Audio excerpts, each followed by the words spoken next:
Bonjour à tous, je m'appelle Eric Huneau. Je suis passionné depuis 1 an par la notion d'intégration émotionnelle parce que j'en ai fait moi-même l'expérience, j'ai vu le bénéfice que ça apportait et pourtant à quel point c'est peu connu. Et depuis, j'en ai fait profiter beaucoup de monde autour de moi et tout le monde en a récolté d'énormes bénéfices également. Personne ne m'a dit que c'était mieux. Et du coup, aujourd'hui pour en parler, j'ai choisi d'aller à la rencontre de Johanna Hani, qui est spécialiste des émotions notamment et de l'intégration émotionnelle, une certaine forme d'intégration émotionnelle. A tout de suite avec Johanna. Moi, je suis super content que tu m'accueilles, Johanna, et qu'on puisse avoir cet échange. Ouais, c'est un vrai plaisir pour moi de pouvoir enfin parler des émotions. Ouais, c'est vraiment un sujet qui me tient à cœur, ouais. et que tu m'accueilles pour pouvoir parler de ça. Moi, je te remercie. Je t'en prie. Et du coup, est-ce que tu peux me parler de toi, la façon que tu as parce que depuis le temps que tu es connecté à toutes tes émotions et que tu as pu traverser toute cette palette, cette richesse, comment toi tu déjà perçois ce que c'est qu'une émotion? Est-ce que tu peux m'en parler? Et puis... Alors, j'ai toujours vécu avec mes émotions, d'aussi loin que je me souvienne. J'ai toujours été connectée à mon corps, j'ai toujours ressenti mes émotions. Je sais ce que ça fait d'être triste, je sais ce que ça fait dans le corps d'être en joie, je sais ce que ça fait dans le corps d'être en colère. Donc, j'ai toujours été connectée à ça et je ne savais pas que les gens n'étaient pas ou pouvaient ne pas être connectés à leurs émotions. Je ne le savais juste pas. Et je remarquais bien dans mes interactions avec le monde que je passais toujours pour être plus que les autres, plus excentrique, plus volubile, plus extraverti que les autres. Mais voilà, on en avait fait un trait de caractère et je voyais le monde sous ce prisme. Et c'est véritablement quand j'ai commencé à enseigner l'intuition que je me suis rendu compte à quel point c'était préjudiciable de ne pas être connecté à son corps et à ses émotions. C'est à partir de là que j'ai travaillé sur les émotions, que j'ai commencé à essayer de comprendre ce qu'est une émotion, d'un point de vue scientifique d'abord. Okay. Les neurosciences m'intéressent au plus haut point pour comprendre ce qu'est une émotion, et j'adore aussi expliquer le cheminement d'une émotion pour que les gens avec qui je travaille comprennent bien ce qui se passe chimiquement dans leur corps quand ils ressentent une émotion. Qu'ils la ressentent, qu'ils la conscientisent ou pas, l'émotion elle est là. Ensuite, qu'ils en soient coupés, c'est peut-être une chose, mais l'émotion de toute façon est toujours... La chimie est présente. La chimie est présente dans le corps. Qu'on en ait conscience ou pas, en fait. Qu'on en ait conscience ou pas, qu'on en soit coupé ou pas. Qu'on en soit pas coupé, conscient. Parce que bien souvent, je me rends compte que les gens ne sont pas coupés de leurs émotions, c'est juste qu'ils ne savent pas qu'ils sont en train de ressentir. Quand quelqu'un éprouve de la colère, voilà, je vais prendre un exemple très parlant. Comment ça se passe quand on ne sait pas éprouver une émotion? Un jour, lors d'un stage, nous parlions de la colère et une personne m'a dit j'ai jamais éprouvé la colère. Et je l'ai regardée, je lui ai dit est-ce que tu as toujours eu des compagnons colériques? Elle m'a dit ah oui. Je lui ai dit voilà, ta colère non exprimée, tu l'exprimes en ayant des partenaires colériques pour qu'ils puissent te montrer ce que tu n'es pas en train d'exprimer. Donc en fait, qu'on le ressente dans notre corps ou qu'on trouve autour de nous des personnes qui vont en miroir nous montrer ce qu'on devrait ressentir et avec lequel on n'arrive pas à se connecter. Voilà. Donc on avait fait ce partage-là et c'était assez amusant de constater ça. Donc, voilà pourquoi j'en suis arrivée aux émotions. c'est vraiment parce que quand on enseigne l'intuition, on accède véritablement à son intuition qu'en étant complètement dans son corps et qu'en étant complètement connecté à ses émotions. Plus on est connecté à soi et à son corps, et plus on est connecté aux énergies qui nous entourent. Est-ce que ça concerne uniquement les gens qui sont intéressés par l'intuition ?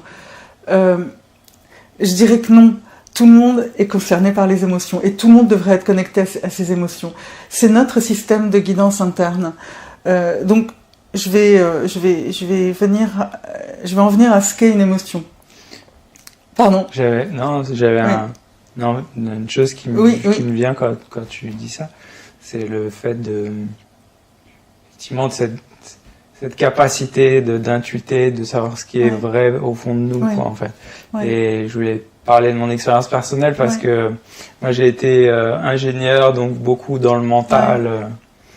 Dans ma famille, on n'exprimait pas trop ses émotions et du coup j'ai grandi en pensant, sans trop savoir de quoi il s'agissait en fait, finalement, en pensant que c'était normal de pas trop en ressentir et que c'était normal de tout analyser à partir d'ici. Et de par mon parcours, j'ai été amené à me rendre compte du manque que ça m'engendrait en fait, du manque de la capacité à me connecter à ma vérité à moi, parce que souvent on a une vérité ici, par exemple le pardon, on se dit ah oui j'ai pardonné cette situation, et donc dans son mental on se dit bah oui c'est ok j'ai pardonné, et pour moi c'était ça ma vérité, hein. Et je me suis rendu compte que très tard, il n'y a pas si longtemps que ça finalement, que il y avait une autre vérité ici, et que celle-là on peut pas lui mentir en fait. Non. Et que finalement quand on se connecte à ce qui se passe ici, effectivement il y a plein de choses qu'on ressent, qu'on intuite. Mais oui. Ou les choses des fois en cherchant ici on sait pas quoi choisir, on a ça, on n'arrive pas à trancher. Mais d'ailleurs, et ici, en fait, on a la réponse, quoi. Je vais parler d'une expérience que j'avais faite avec une personne avec laquelle j'ai travaillé qui ne savait pas quoi choisir entre 2 emplois. Et on a fait simplement l'exercice. Je l'ai assise et je lui ai demandé de s'imaginer dans le premier poste et de me dire ce qu'elle ressentait dans son corps. Tout ce qu'elle pouvait ressentir. Et donc elle a commencé à me dire c'est sombre, mon bureau est sombre, c'est froid, je me sens pas bien, etc., etc. Et je lui ai refait faire l'exercice dans son corps avec le 2e poste. Et là, elle sentait de la lumière, elle se sentait bien, elle se sentait avoir des amis, elle se sentait en échange avec les autres. Et donc, elle a opté pour le 2e poste, qui était moins bien payé. D'accord. Mais elle a opté pour le 2e poste. Et ça a été un énorme bénéfice parce qu'elle a eu de nombreuses augmentations tout au long de sa carrière, de nombreuses augmentations. Elle a un super poste, elle a acquis un super poste, elle a vachement évolué.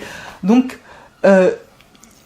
on doit bien comprendre que le corps, c'est une antenne avec tout ce qui nous entoure, avec tout ce qui est. Et le corps, quand on est intimement connecté à son corps, on va automatiquement vers ce qui est bon pour nous. Mais, quand on n'éprouve pas les bonnes émotions, quand on n'a pas intégré ces émotions, quand on éprouve des émotions héritées et non pas nos vraies émotions, on ne prend pas les bonnes décisions. Notre corps ne nous oriente pas vers les bonnes personnes et les bonnes situations. Je vais m'expliquer. Imaginons qu'un enfant, on lui ait dit que c'était mal d'éprouver de la colère. Au lieu de la colère, il va éprouver de la tristesse. La tristesse, c'est ok. Dans sa famille, on peut être triste. La colère, non. Donc, cette personne s'est privée de son système de guidance colère et l'a remplacé par tristesse. Ce qui fait que cette personne, quand elle va se retrouver face à une situation qui aurait dû la mettre en colère et qui aurait dû la faire réagir d'une certaine façon, elle va éprouver de la tristesse et ça va la faire réagir d'une façon qui n'est pas la bonne. Et elle va être en non-adéquation avec son moment présent, avec sa vie. Elle va pas faire le bon choix. Donc, le premier travail à faire quand on se reconnecte à ses émotions, le tout premier travail pour moi, c'est est-ce que c'est la bonne émotion que je suis en train d'éprouver ? Ok. C'est le tout premier travail qu'on a à faire. Quand je travaille sur une émotion, je me rends compte, à chaque fois, quand je travaille sur moi ou quand je travaille avec les autres, c'est l'émotion acceptable qui fait surface. Dernièrement, j'ai eu l'occasion de travailler avec une femme qui éprouve de la colère, qui est toujours en colère, toujours en colère. Mais c'est pas sa vraie émotion. La colère, c'est ce qui ne la met pas en danger. Elle peut éprouver de la colère. Ce qui la met véritablement en danger, c'est ce qu'on a découvert après, c'est le sentiment d'abandon.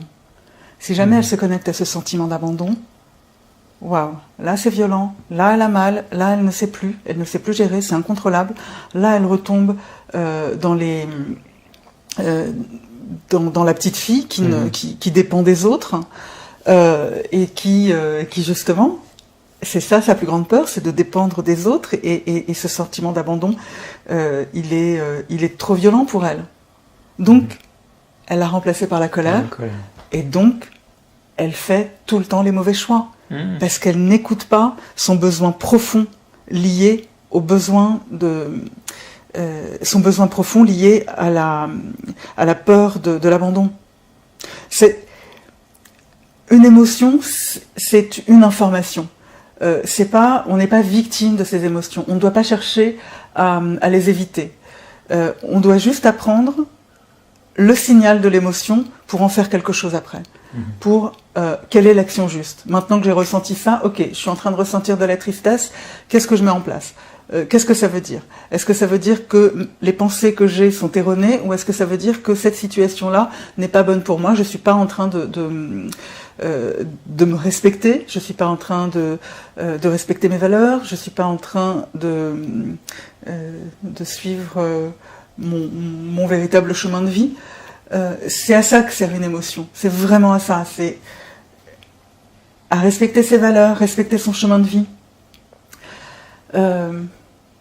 Et trouver petit à petit, pas après pas, les endroits où on est plus en adéquation avec soi.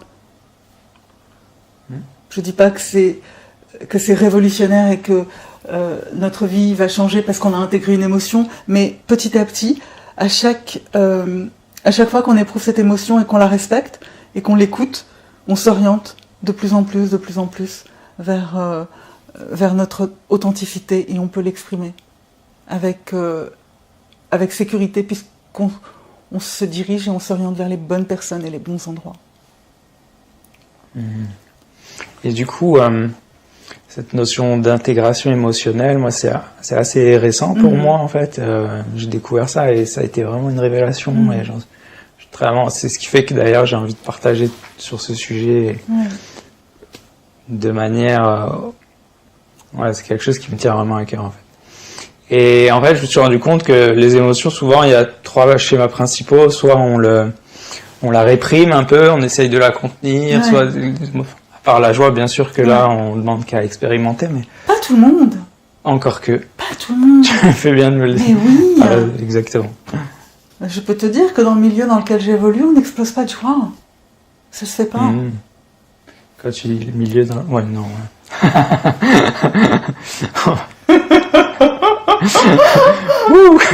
La joie. Et donc pas tout le monde, c'est vrai, des fois on est déprimé, on n'a pas envie d'expérimenter la joie. Quand quelqu'un arrive avec sa joie alors qu'on est déprimé, c'est très très désagréable, etc. Donc il n'y a pas de situation où on n'a pas envie de ressentir sa joie. Mais toujours est-il, voilà, la colère, la peur, la tristesse, soit on la réprime, je vois très bien ça, et ça crée des... On reviendra sur la chimie dans le corps, ça peut créer des conséquences très graves, des maladies, des choses... Je pense qu'on reviendra tout à l'heure là-dessus. Et soit après, on peut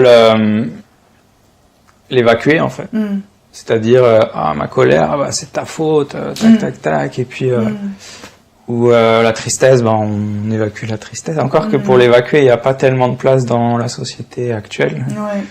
Souvent, il faut aller se cacher pour le problème d'évacuer la colère en cognant les autres et en criant sur les autres, on se rend compte que les gens ne l'évacuent pas au final. Ok. On se rend compte que les gens ne l'évacuent pas. Ils ont exprimé quelque chose, mais au final, ça reste. Ça reste, et on les voit souvent, les gens colériques qui crient comme ça et qui expriment leur colère sont souvent des gens qui ont des addictions. Des addictions à l'alcool, la drogue, la cigarette, oui. Ou qui font de la boulimie.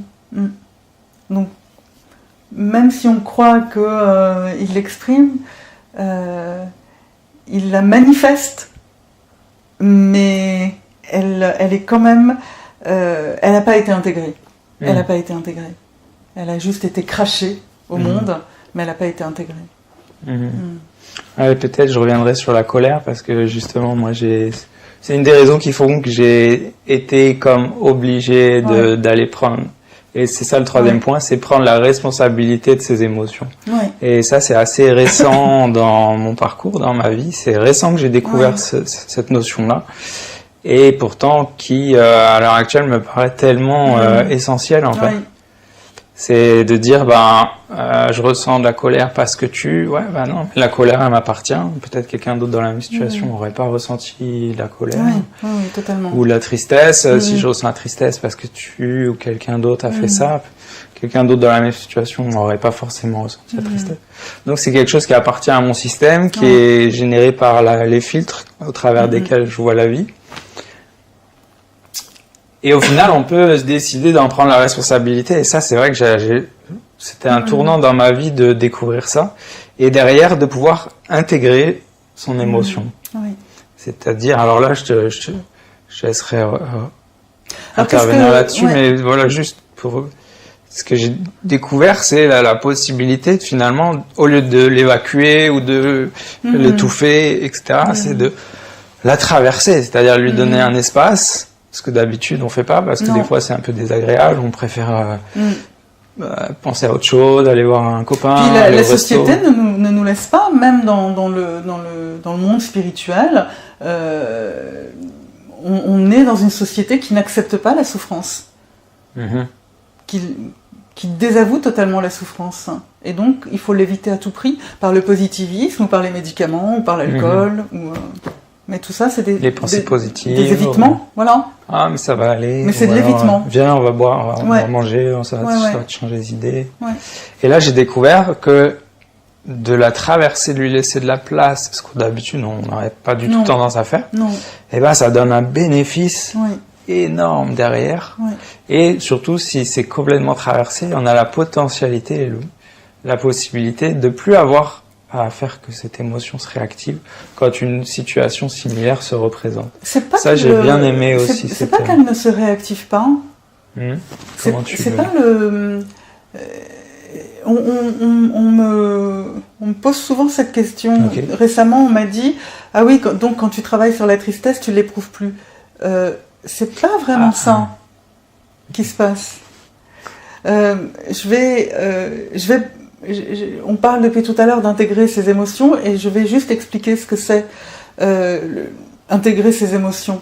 Donc, vas-y. Je vois ce que tu voulais dire, et j'aurais eu un complément à amener, mais je vois ce que tu veux dire, et je pense que là c'est important d'amener effectivement cette notion d'intégration émotionnelle. Donc, quand un enfant arrive au monde, il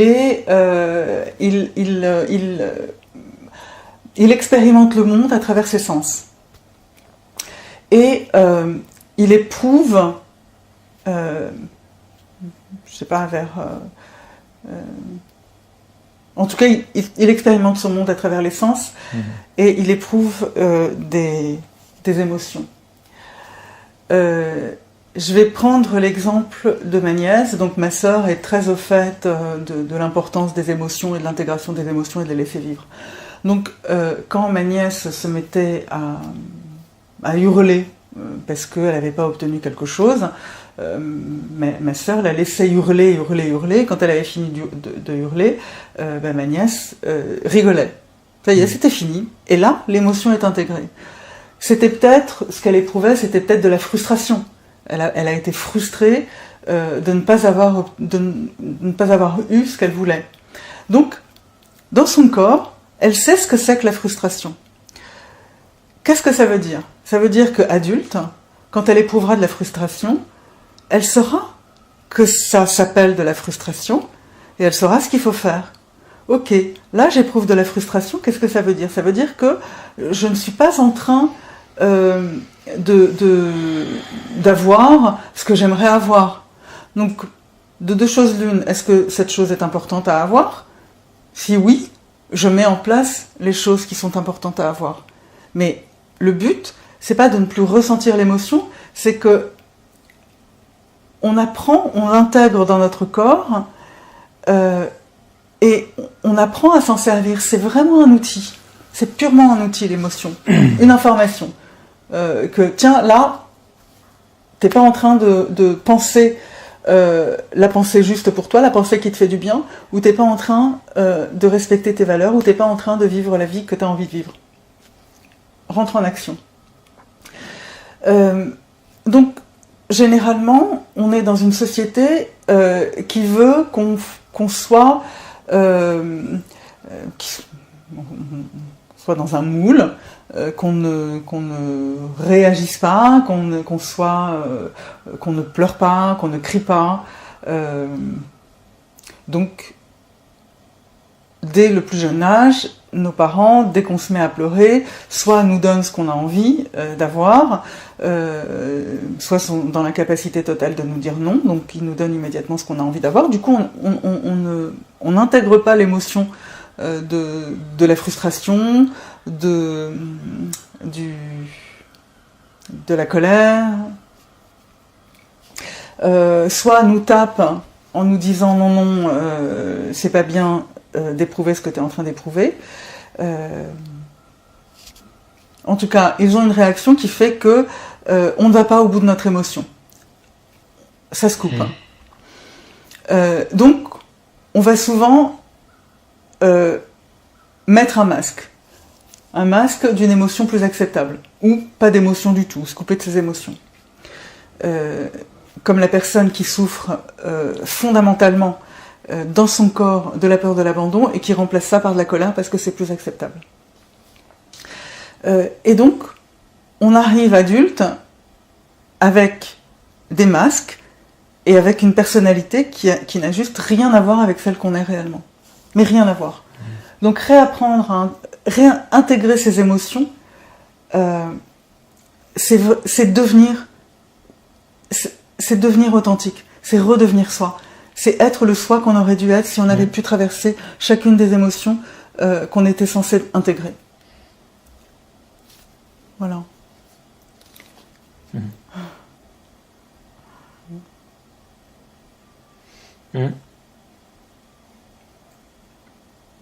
Et donc, c'est pas de ne plus ressentir, c'est de s'en servir, c'est un outil. Je ne m'assère pas dans mon émotion. Je ressens de la frustration, je ne m'assère pas dans ma frustration, j'en fais quelque chose. Ce que je voulais dire en disant ne plus ressentir, je crois que c'était par exemple une situation nous fait réagir, et des fois de manière inconsciente et peut-être démesurée ou extérieure, on dit mais qu'est-ce qui lui arrive? Ne plus être submergé par la et des fois par l'émotion.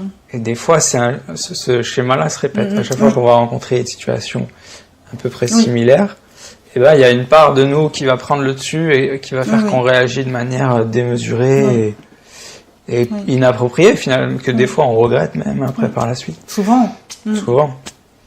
Et le bénéfice que j'ai à traverser ce processus d'intégration sur le moment, c'est que si je vais au bout, ben des fois, quand la situation similaire se présente, et ben je vais plus être esclave du schéma qui se répétait. C'était ça en fait que je totalement. De pas être submergé, Donc, qu'est-ce que c'est une émotion? Tu peux nous expliquer ce que c'est? on va parler de ce qu'est une émotion chimiquement Voilà. et de ce que ça fait dans le corps.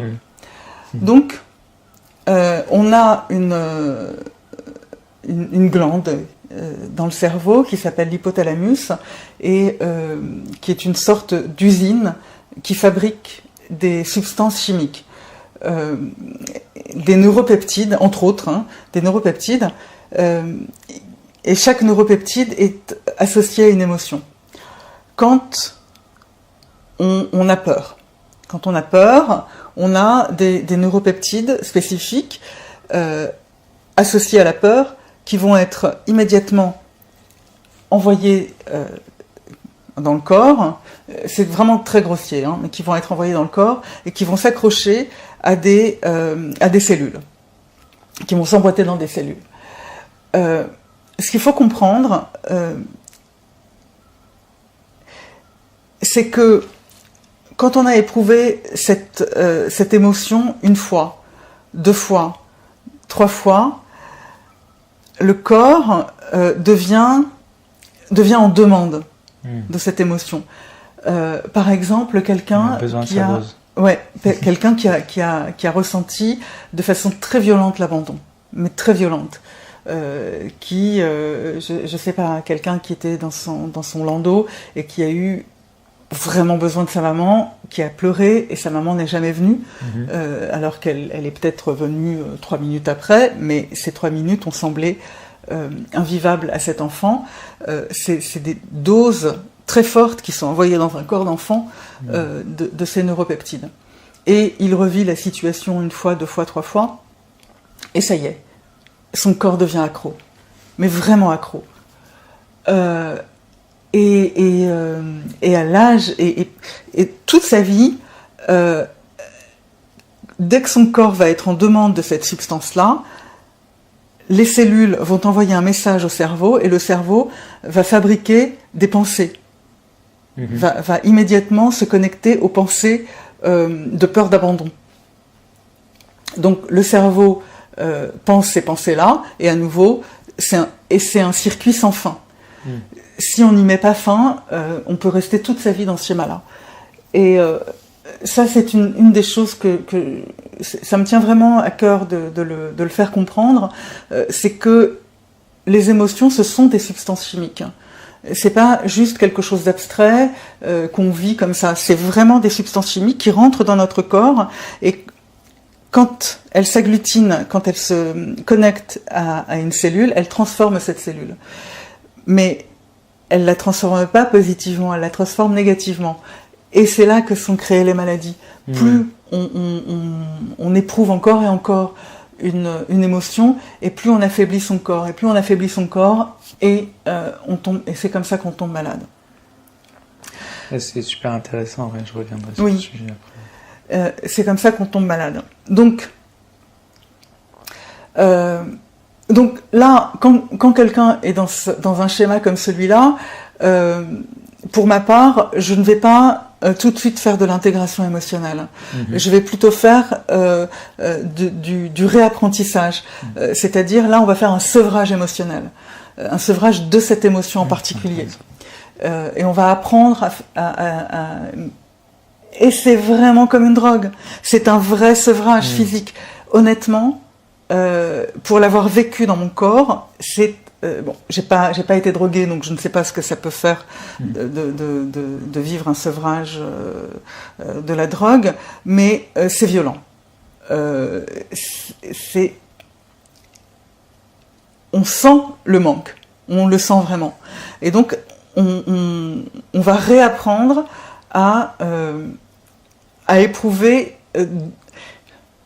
On va déjà se sevrer de l'émotion qui a fait du mal à notre corps, et on va réapprendre à éprouver d'autres choses, et à habituer notre corps à éprouver des émotions qui lui font du bien, des émotions de joie, des émotions gratitude. Voilà, de gratitude, de bonheur, etc., d'amour. Voilà. Et on peut la bonne nouvelle et la chose géniale, c'est que, outre l'intégration, on peut aussi apprendre à son corps à éprouver de nouvelles émotions. et à vivre plus souvent dans les émotions qui font du bien à notre corps. J'ai pas envie de dire positives, j'ai envie de dire les émotions qui font du bien à notre corps. Et à rester de moins en moins dans les émotions qui, si elles sont vécues trop souvent, font du mal à notre corps. J'ai pas non plus envie de dire négatives, j'ai juste envie de dire qu'il y a des émotions qui, si elles sont vécues trop souvent et de façon trop violente, font du mal à notre corps. Donc c'est bien de ne pas rester trop longtemps. Finalement. C'est ça. Ouais. Au lieu de devenir juste une information, ça devient une addiction. Une addiction. Et on rentre dans un cercle vicieux finalement. Ouais. Et donc tu voulais rebondir. Oui, voilà, sur la notion de relation entre les émotions et les maladies et la santé. Parce que moi, je viens d'un milieu... Elle est évidente. Oui. Et c'est ça qui est génial. Ouais. C'est que moi, je viens d'un milieu cartésien, scientifique, etc. Et toute ma vie... Alors, maintenant, ça me paraît presque bizarre quand j'en parle. Mais toute ma vie, je me suis dit, bah non, il n'y a pas de lien. Pourquoi un lien entre ces émotions? Non. La maladie, elle arrive parce que autre chose. Mais après, on prend des pilules, ça passe, ou des médicaments, des trucs, ou des chimies. Mais pourquoi une émotion créerait une maladie? Pour moi, c'était pas dans mon système. Et en fait, maintenant, quand j'en parle, ça me paraît bizarre parce que ça affaiblit le corps, les émotions. Mais on le sent de toute façon, quand on ressent de la colère, on sent bien qu'il se passe quelque chose dans notre corps qui nous fait du mal. Quand on éprouve de la tristesse, voilà, on a les épaules qui se baissent, et on sent bien ce que ça fait dans notre corps, et on est de plus en plus faible, on n'a pas l'énergie pour faire du sport. Ah, c'est ça. Le niveau d'énergie aussi, peut-être on pourra revenir là-dessus. C'est intéressant aussi. Ça, c'est des choses auxquelles j'étais pas du tout conscient et connecté avant, et qui maintenant sont un outil. Tu vois, c'est vraiment facile. Regarde, je vais éprouver de la tristesse. Donc, pour éprouver de la tristesse, je me raconte des histoires tristes. Mes pensées, je sais pas, je peux penser, j'en ai marre, j'ai pas la vie que j'ai envie d'avoir, j'ai pas d'amis, je suis seule au monde, j'ai pas d'argent, j'ai pas de travail. Et là, mais je sens dans mon corps que ça s'affaiblit de plus en plus, et plus je me raconte ça, et plus j'affaiblis mon corps. Et tiens, là c'est top, c'est fun, je suis dans la joie, j'écoute de la musique, je danse, je vais me balader, j'ai des pensées, ok, qu'est-ce que je fais là maintenant qui me fait du bien? Est-ce que j'ai envie, qu'est-ce que j'ai envie de faire là maintenant qui va me donner du plaisir? Quelle nouvelle pensée je peux avoir? Je parle pas de pensée positive, parce que la pensée positive, elle est super destructrice. Mais c'est, par exemple, au lieu de me dire, voilà, imaginons quelqu'un qui soit dans le manque et qui commence à dire je suis dans l'abondance, je vis dans l'abondance, l'abondance vient à moi, je suis riche, etc. Là, c'est le film, mais le corps, la vibration du corps, c'est le manque. Et ça crée de plus en plus de manque, et ça crée de plus en plus de manque. Et il y a eu une étude qui a été faite chez les gens qui pratiquent le positivisme. Au bout d'un certain temps, quand les personnes n'obtiennent pas ce qu'elles veulent, et il y a même eu, c'est pas une seule étude, il y a eu plusieurs études de fait, c'est que les gens qui s'orientent dans cette pensée-là tombent beaucoup plus souvent en dépression que les gens qui pratiquent, enfin qui n'attendent pas autant de la vie, qui juste pratique plutôt, même pas la gratitude, mais ok, j'ai un toit sur la tête, j'ai un boulot, j'ai des copains, et qui sont pas dans dans des expectations, dans des attentes, c'est pas vraiment attente, expectation, mais qui sont dans des, oui, on va dire attentes, qui sont dans des attentes par rapport à la vie et qui sont Et quand ils n'obtiennent pas ce qu'ils veulent, c'est la dégringolade absolue et c'est la dépression. Donc c'est pas forcément la bonne méthode et je ne parle jamais de positivisme. En revanche, quand je dis apprendre à son corps à éprouver la joie,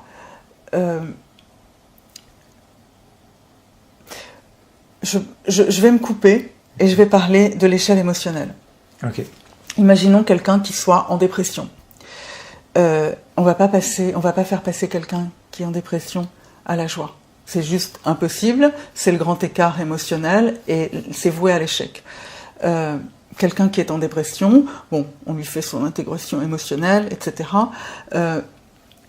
Donc, il va vivre l'émotion dans son corps, il va vivre la dépression, il va lui laisser l'espace. L'émotion suivante, il va gravir l'échelle émotionnelle petit à petit. L'émotion suivante, ça peut être la colère. Et là, la colère, elle est on ne peut plus normale. Une personne ne peut pas passer de la dépression à la joie, donc la dépression, il va éprouver la colère. Donc c'est ok, là, dans son cheminement, c'est ok de laisser la colère et de se dire, voilà, je suis en colère contre la société, je suis en colère contre ci, contre ça, contre ci, contre ça. Ça lui permet de faire monter la colère à l'intérieur de lui, et là, après, on peut travailler sur ce que ça signifie pour lui. Mais c'est ok, quand on gravit l'échelle émotionnelle, d'être en colère contre tout. Bon. Ensuite, quand la personne a éprouvé la colère, elle peut gravir petit à petit l'échelle émotionnelle et arriver au pardon, etc. Et à un moment, ça devient beaucoup plus facile, quand on a traversé ces paliers-là, d'éprouver de la joie. C'est pas, on ne fait pas violence à son corps. Et le but dans tout travail émotionnel, c'est de ne jamais faire violence à son corps. C'est d'apprendre à être un compagnon pour soi, d'apprendre à être un ami pour soi. Et je ne connais pas meilleure façon de se déclarer de l'amour que d'accueillir toutes ces émotions, quelles qu'elles soient, qu'elles soient pas acceptables pour le monde ou qu'elles soient acceptables, que ce soit la dépression, que ce soit... On traverse beaucoup plus facilement la dépression quand on l'accepte. Et quand on se dit, ok, je reste au fond du lit, je suis complètement déprimée, et je l'accepte. Ça peut durer une semaine, alors que si on est complètement en guerre contre ce qu'on est en train d'éprouver, qu'on va voir un médecin qui nous donne des médicaments, je dis pas qu'il faut pas le faire, hein. Je dis pas qu'il faut pas le faire, mais je dis juste que peut-être qu'il faut juste ne pas avoir peur d'éprouver certaines émotions. En tout cas, essayer. C'est ça, ouais, souvent on passe tout de suite à des choses. On est tellement terrorisé. Voilà, on est tellement terrorisé. Ce qui se passe sans essayer. Dans ma pratique, je reçois des gens qui sont terrorisés par ce qu'ils sont en train de vivre et qui viennent me voir pour me dire vite, il faut que je change, comment je fais pour passer au bonheur, comment je fais pour passer voilà, imaginons quelqu'un qui vient me voir et qui me dit je viens de me faire plaquer, vite, il faut que je change pour trouver quelqu'un. Non, on va pas faire comme ça, je suis désolée. On va pas faire comme ça, on va d'abord traverser ce qui est à traverser. Et si c'est un moment de dépression, on le traverse. Je veux dire, j'ai déjà... je peux le proposer parce que je le fais sur moi, parce que je le pratique sur moi. Je suis passée par des moments assez épouvantables émotionnellement. Mais chacun de ces moments-là m'a permis de faire complètement connaissance avec moi, m'a permis d'apprendre à m'aimer davantage encore, en acceptant, en accueillant, c'est pas en acceptant, c'est en accueillant totalement ce qui m'arrive, et en le laissant vivre. Et exactement comme ma nièce, comme je le racontais tout à l'heure, se mettait à pleurer, à crier dans tous les sens et après rigolait, mais quand on traverse ce moment-là, tiens, un moment on se réveille et une nouvelle conscience arrive. Et c'est vraiment ça, c'est une nouvelle conscience de la vie arrive. Et tiens, je vois plus le monde de la même façon, je me connecte plus au monde de la même façon, je me connecte plus aux autres de la même façon, Et c'est un instant de grâce, un véritable instant de grâce. Et à chaque fois, on le vit. Et ce moment de grâce, à chaque fois, on le vit. Qu'est-ce que j'ai fait ? J'ai pas eu peur de traverser l'enfer. J'ai pas eu peur de marcher sur les braises. J'ai pas eu peur de mon émotion. Je l'ai vécu. Je sais que ça peut être terrifiant pour quelqu'un. J'ai un background à ce niveau-là. Je le fais depuis que je suis enfant. Donc évidemment que c'est facile pour moi de dire que on traverse ses émotions. Et je comprends que ça puisse être terrorisant pour quelqu'un qui vit un échec sentimental pour la première fois, par exemple, ou quelqu'un qui vit un licenciement ou un deuil. Donc je comprends que ça puisse être absolument terrorisant. Je ne sais pas pourquoi j'ai envie de faire un petit intermède. Un petit intermède, mais ça c'est quelque chose qui me tient à cœur, donc je pense que j'aimerais bien faire une vraie vidéo sur les borderline. D'accord. Tu sais ce que c'est que les borderline ? Là comme ça, peut-être, mais malgré tout, je pense que c'est important que tu... Alors, je vais vraiment aller vite. J'aimerais bien faire une vraie émission sur les borderline. On pourra faire. Oui. Parce que là, pour le coup, c'est de l'émotion à l'état brut. Ce sont des personnes qui n'ont aucun filtre, absolument aucun, qui sont à fleur de peau et qui sont à l'état brut et qui passent d'une émotion à l'autre, qui passent de la joie extrême à la dépression extrême dans la même journée, avec une phrase, un mot, un regard. Bon, je schématise, j'en parlerai beaucoup plus longuement. Et la vie est tellement difficile pour les borderline. Mais même avec les borderline, avec l'intégration émotionnelle, on arrive à des résultats exceptionnels. C'est fou. Hein. Exceptionnels. Des gens qui tourneront des fois dans des thérapies, des choses, quand ils découvrent ça, ont des résultats exceptionnels. Oui, parce que les borderline, c'est pas vraiment des médicaments qui vont, c'est vraiment cet accompagnement émotionnel et commencer à comprendre leurs émotions et à ne plus. Et ce qui se passe chez les borderline, c'est que souvent ils sont en réaction. Donc ils se coupent, ils s'automutilent pour ne plus ressentir l'émotion qu'ils vont ressentir, parce que ce qu'un être humain normal va sentir qui fait mal, un borderline, c'est puissance 10 000. C'est inimaginable pour quelqu'un de normal ce que peut ressentir un borderline. Donc, c'est terrorisant. Donc, ce sont des gens qui s'automutilent, ou qui boivent, ou qui se droguent, ou qui font de la boulimie, ou en tout cas,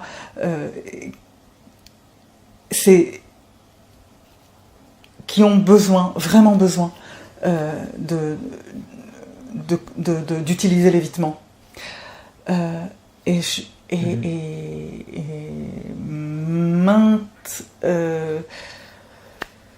maintes thérapies utilisant l'intégration émotionnelle ont donné de très très bons résultats et ont permis à des borderline de pouvoir vivre, juste de pouvoir vivre, de pouvoir avoir des relations sentimentales, de pouvoir avoir des relations amicales, de pouvoir travailler et juste de pouvoir vivre.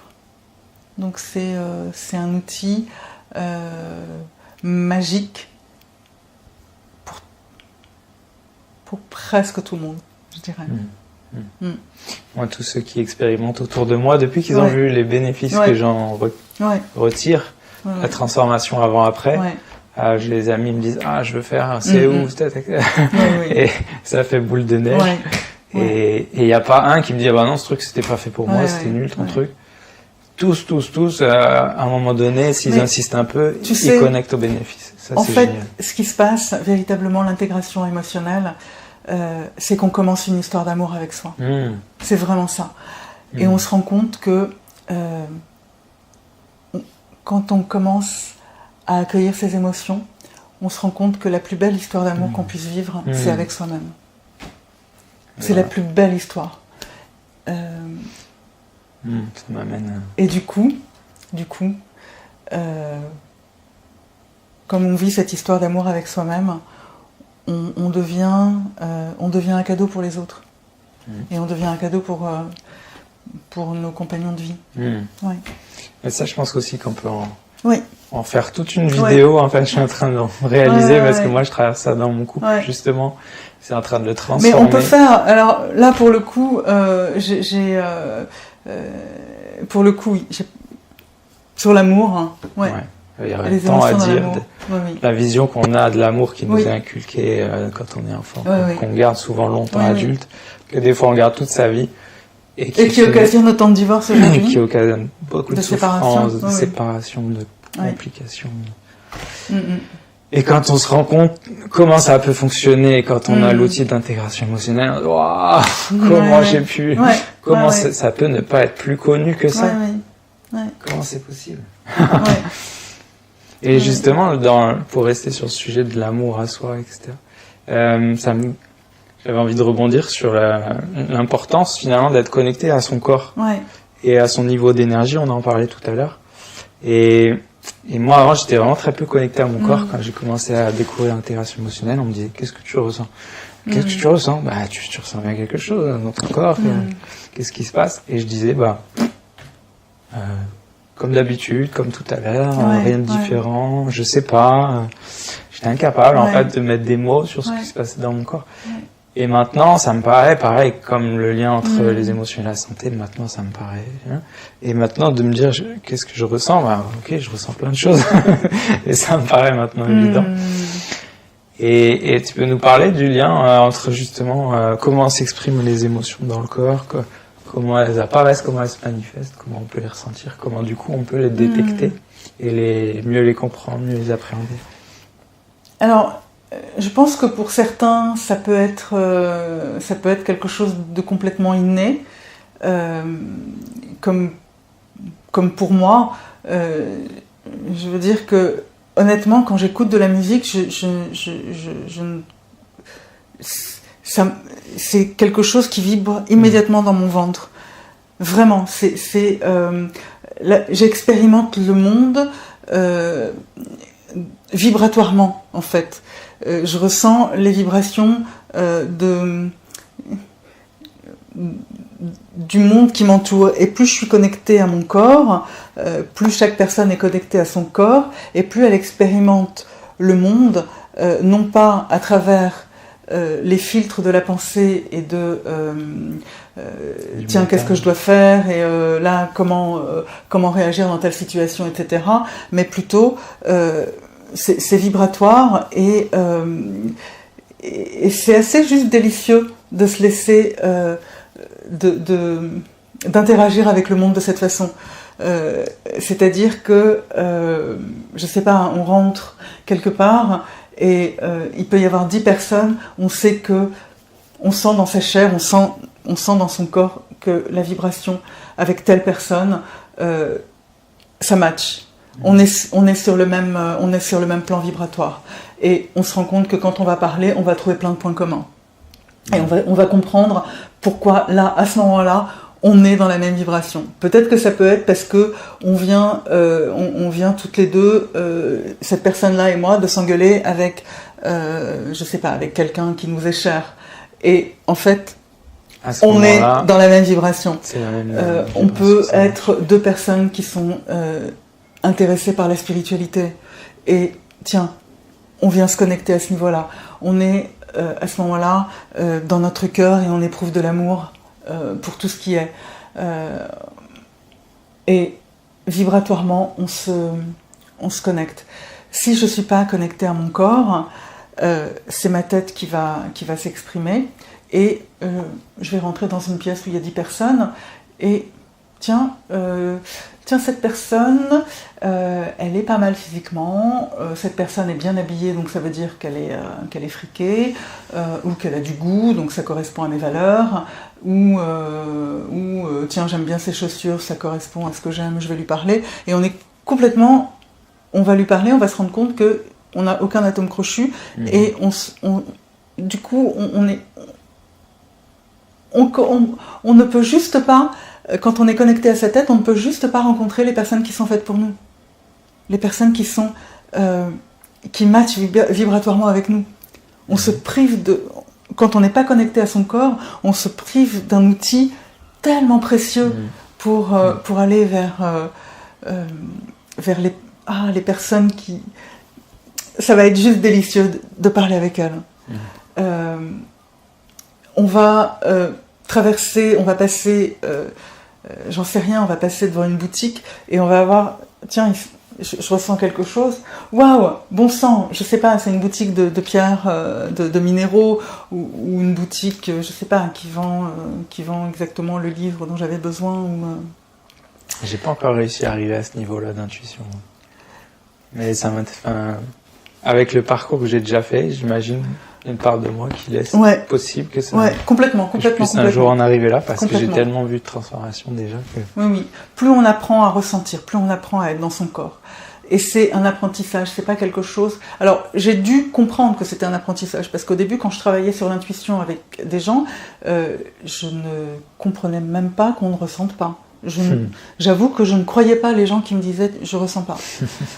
Donc j'ai dû interroger, j'ai dû expérimenter, j'ai dû comprendre pour inventer, créer des exercices qui permettent à chaque personne Merci pour ça. de ressentir. Mais j'avoue que j'ai fait un ou deux stages. J'ai fait un ou deux stages au tout début. Je ne savais juste pas quoi faire des gens qui ne ressentaient pas. C'est vrai qu'en même temps, je ne savais pas quoi en faire. Moi, des fois, j'accompagne un peu aussi des gens autour de moi. Ouais.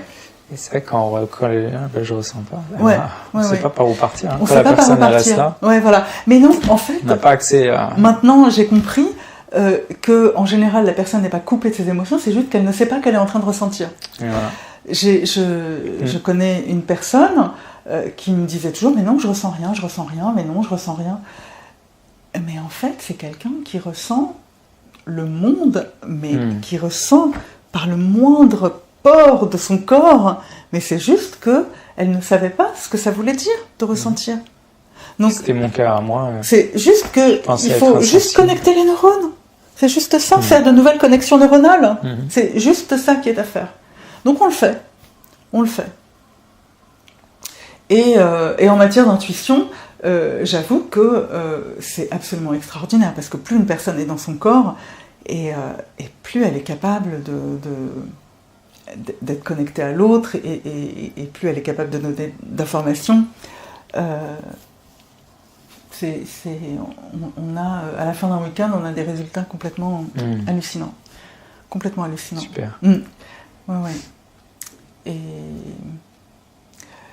donc voilà, pour ma part, comment j'en suis arrivée à m'intéresser aux émotions, à être passionnée par les émotions, à me spécialiser dans les émotions et à en faire un outil d'accès à l'intuition et un outil thérapeutique.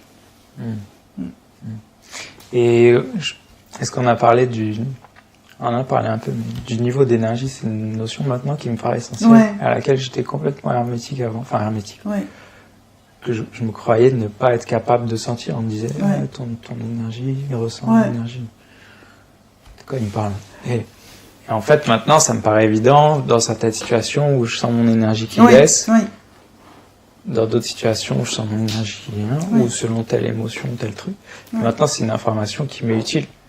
Et que je prends surtout en compte, parce que je me dis au bout d'un moment que mon niveau d'énergie, je le vois trop chuter, je me dis il faut que je fasse quelque chose, soit j'ai un truc à intégrer, ou à conscientiser, soit ça devient trop grave, pour l'instant c'est encore inconscient, il faut que je parle de cette situation, parce que je suis en train de me faire souffrance finalement. Et du coup, dans cette situation, voilà, si mon niveau d'énergie baisse trop, maintenant je vais soit essayer de conscientiser ce qui se passe, soit carrément des fois sortir de la situation. Là où avant, j'aurais pas pris cette chose-là en compte finalement, et je me rends compte maintenant à quel point on se coupe d'une information essentielle, quoi, qui parle de nous, qui est en train de nous donner vraiment une information essentielle, et que des fois, souvent on est coupé de ça, on prend pas en compte. De toute façon, une chose est très claire, à partir du moment où on ne vit pas dans son corps, où on vit dans sa tête ou ailleurs, d'ailleurs, il y a beaucoup de gens qui vivent en dehors de leur corps, à partir du moment où on ne vit pas dans son corps, on ne vit pas sa vie, on ne vit pas la vie qu'on doit mener. Il y a beaucoup de gens qui passent leur temps dans le corps de la tête ou le corps de leurs compagnons ou de leurs enfants, de leurs parents. Qu'est-ce que tu veux dire par là? Tu peux... Oui, il y a des gens... Dans la tête du compagnon, dans le corps du compagnon. Il y a des gens, par exemple, qui ne sont absolument pas dans leur corps, mais qui sont toujours en train de se demander à quoi pense leur compagnon, ce que fait leur compagnon, ce que font leurs enfants, qu'est-ce qui va arriver à leurs enfants, qu'est-ce qui va arriver aux compagnons, qu'est-ce qui va arriver à leurs parents, qui sont dans le futur, comment je vais gérer ma retraite, est-ce que je vais me marier un jour, est-ce que je vais rencontrer quelqu'un, est-ce que je vais avoir de l'argent, et qui passent juste absolument aucun instant dans leur corps. Donc, quand on vit cette vie-là, on vit une vie de stress, on vit une vie abominable parce que on ne s'écoute pas, on ne se respecte pas, on n'a aucun point de connexion avec soi, et on est le plus mauvais compagnon pour les autres. Comme on ne se respecte pas, on attend toujours des autres qu'ils répondent à nos besoins, sans savoir quels sont nos besoins, parce qu'on est dans l'incapacité d'exprimer nos besoins, puisqu'on n'est pas dans notre corps. Et donc, c'est à ce genre de vie qu'on se destine quand on s'entête à ne pas être dans son corps.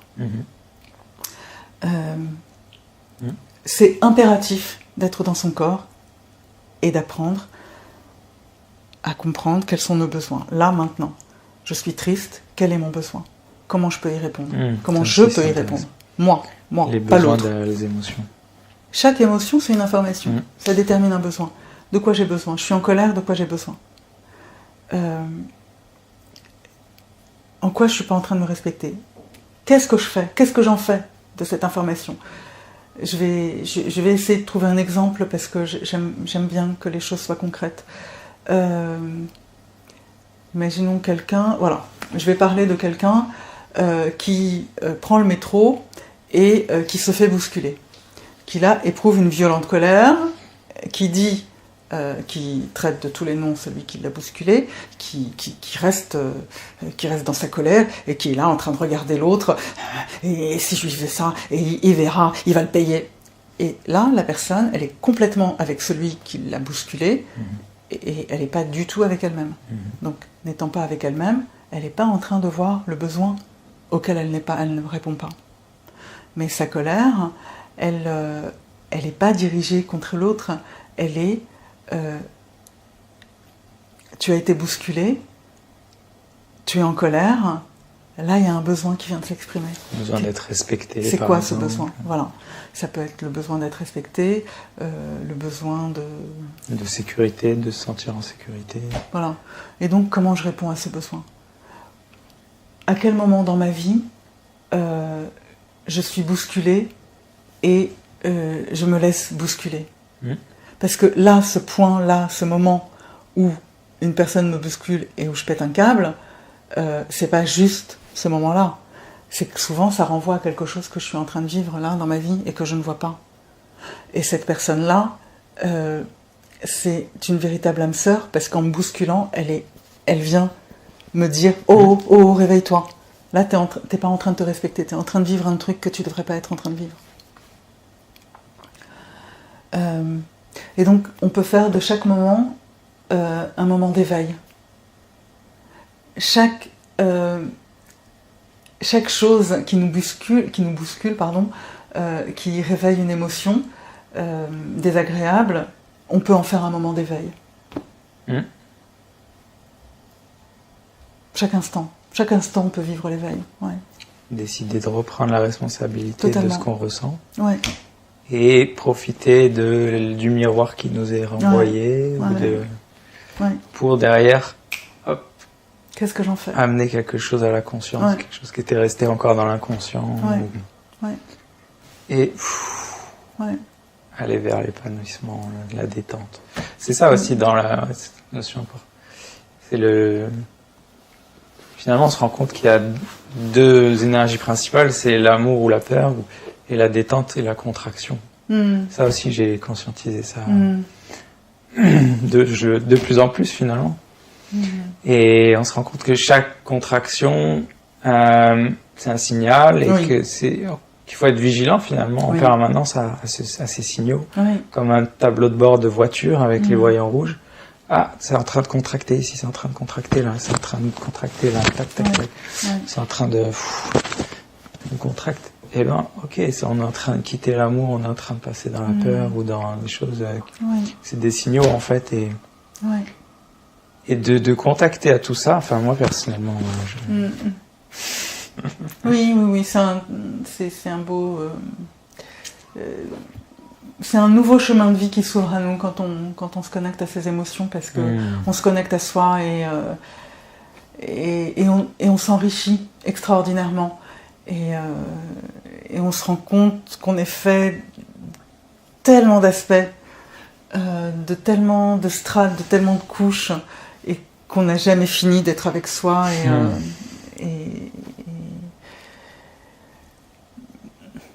Je parle à ceux qui souffrent de solitude. Quand on se reconnecte à soi, on se sent moins seul, parce qu'on devient un compagnon pour soi. Un vrai compagnon. Ça aussi. Oui.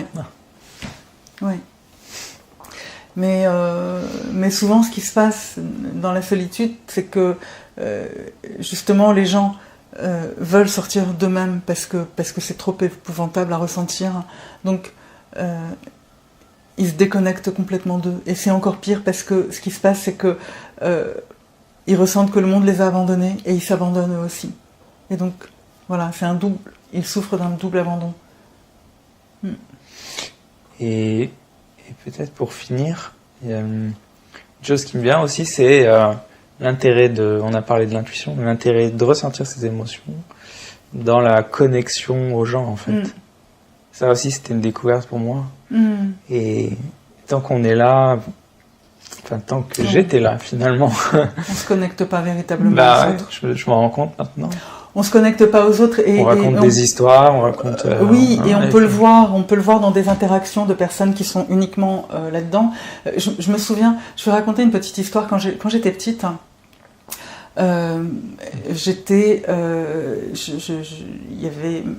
ma mère est allée chez un groupe de femmes, donc il y avait 3-4 femmes qui discutaient, et j'étais enfant, et il y avait une femme qui prononçait un mot, et elle le prononçait mal. Et je me disais, c'est bizarre, aucune des autres ne réagit. Et donc le soir, je dis à ma mère, mais t'as vu la dame, comment elle prononçait ce mot-là? C'est globule, elle n'arrivait pas à prononcer le mot globule. Elle disait autre chose, elle parlait de globule rouge, globule blanc, et elle disait globule, enfin un truc, n'importe quoi. Et ma mère m'a dit non. Et je me disais, mais comment c'est possible? Elle a prononcé tellement de fois ce mot. Et ma mère mais tout simplement parce que chacune parlait à côté de chacune, mais les 4 femmes ne se parlaient pas entre elles. Et c'est souvent à ça qu'on assiste dans les conversations. C'est que les gens ne sont tellement pas connectés que ce qui se passe, c'est que quand quelqu'un parle, l'autre est dans sa tête en train de préparer la réponse. Il n'est pas du tout connecté à ce que dit l'autre. Et on le voit tellement dans les couples. On le voit tellement dans les couples qui au bout d'un moment ne se comprennent plus. Mais c'est juste... Je me souviens d'un couple comme ça avec lequel je travaillais. Et je leur ai dit, mais votre mode de fonctionnement, c'est... Il y en a un qui dit je suis allé à Auchan, l'autre qui dit je suis allé à Carrefour. Oui, d'accord, et on fait quoi maintenant? Quelle conversation on peut avoir à partir de là? On peut pas. On peut juste pas avoir de conversation. Mais quand on est dans les émotions, là, c'est un autre niveau de connexion qui se fait. Et on n'est plus à la recherche de la réponse qu'on va fournir. On écoute l'autre, et quand l'autre a fini de parler, la réponse arrive. On la cherche pas dans son mental, elle arrive. Et ça crée des échanges émotionnels, des échanges riches, des échanges qualitatifs, et qui amènent les deux à grandir, et qui amènent de nouvelles vibrations dans le monde. Nos connexions, elles sont pas anodines. On ne parle pas à la boulangère pour rien. On ne parle pas au chauffeur de bus pour rien. Chacune de nos connexions, elle est censée faire grandir le monde, faire grandir l'univers, participer à l'expansion de l'univers.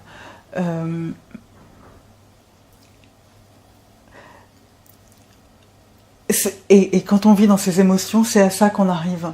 C'est à rendre importante chacune de nos interactions. Vraiment chacune. Je me suis rendu compte, des fois, maintenant, je me rends compte, conversation au téléphone, je ressens à un moment donné une contraction dans... on peut le ressentir de plein de manières, dans sa voix, dans ce qu'il exprime, etc. Et tac, comme je connectais, je ressens que ça contracte aussi chez moi. Et là, je me dis, normalement, j'aurais réagi, j'aurais dit, non, mais je veux pas de ta contraction, enfin... J'aurais dit quelque chose qui permettait de le repousser, ça. Et là, je sens qu'il a un besoin derrière qui se traduit par cette contraction, et hop, je vais connecter à son besoin. Mais tout ça, ça se passe grâce à l'émotion que j'ai ressentie. Effectivement. Et ma connexion au corps. Et ça m'a amené à vraiment comprendre ce qu'on appelle l'effet papillon, en fait. C'est dire qu'on est tous interconnectés. Je le lisais souvent, mais sans vraiment le toucher du doigt. Et maintenant, ça me paraît évident. C'est-à-dire que conversation, lui, il est contracté parce que quelqu'un lui a exprimé un besoin qui est devenu le sien. Il me le transmet sous forme de contraction. Et moi, si je reste avec cette énergie rabaissée, je vais aller la transmettre dans ma famille, après, tac, tac, tac. Et comme ça, on peut tous baisser notre énergie ou élever notre énergie en allant se connecter à l'émotion de l'autre, son besoin. Et ensemble, on grandit en conscience. Oui. Ça, pour moi, c'était de vraiment... Que ça soit plus juste une connaissance mentale, mais que ça soit vraiment un vécu maintenant. Je le vis, je le conge. Je forme beaucoup de thérapeutes. L'une des choses importantes pour moi,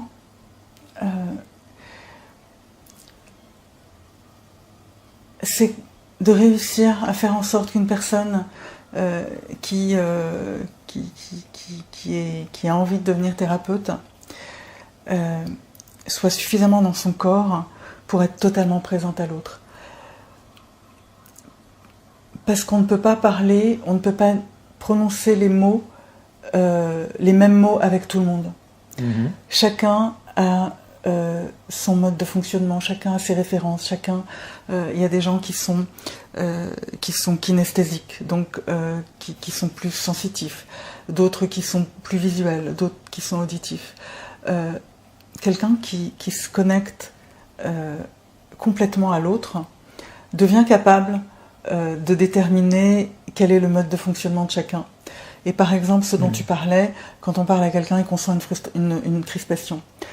Parfois, quand je fais travailler deux personnes, je vois l'une est en train de dire des choses et je vois la personne se contracter. Tiens, je me dis, elles ne sont pas connectées. On va refaire la connexion. Pourquoi ? Parce que l'une des personnes a utilisé des mots qui sont douloureux pour l'autre. Et si elle était vraiment connectée, elle aurait compris que les mots qu'elle est en train d'utiliser sont douloureux pour l'autre. Donc, c'est pas les bons mots. Il faut qu'elle se reconnecte pour utiliser les mots de l'autre. Tu vois ce que je veux dire ? Ouais, je vois. Pour vraiment parler, pour créer une osmose et parler à un moment, parler la même langue et faire grandir l'autre grâce à ça. Et ne pas créer de résistance. c'est un sujet qui est à la base de tout mon enthousiasme à partager tout ça. C'est à quel point je vois des gens qui des fois veulent la même chose, sont d'accord dans ce qu'ils sont en train de vouloir exprimer, etc. Et qui n'arrivent pas à s'entendre au point que des fois ils sont obligés de se séparer, de plus parler et de s'aborder les projets qu'ils avaient en commun, qu'ils avaient les mêmes projets.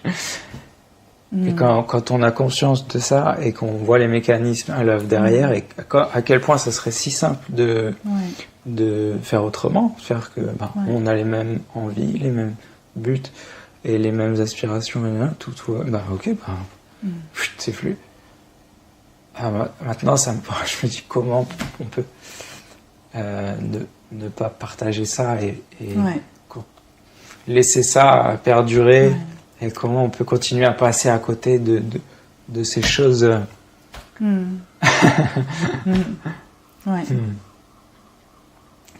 Qu'est-ce que tu penses ? On a fait le tour ? En tout cas, moi, ce que je ressens, c'est qu'il y a tellement de sujets qui s'élargissent à chaque fois qu'on pourrait... On va refaire plein de vidéos. Mais c'est ça, au final, c'est que je ressens que... C'est génial. On a plein de sujets pour la suite. En tout cas, merci. Merci à toi, Eric, de m'avoir donné cette opportunité. Pour ce partage et de m'avoir ouvert ta porte. Depuis qu'on partage et encore plus ce moment ensemble. Merci à toi. C'était plein d'émotions. C'était top. Et merci. Merci à tous et à bientôt pour les nouveaux sujets, les nouvelles vidéos et les beaux partages parce qu'il y a tant à dire. Il y a tellement à dire et à apprendre et à grandir et à échanger, à partager et à aimer. Ciao. Ciao.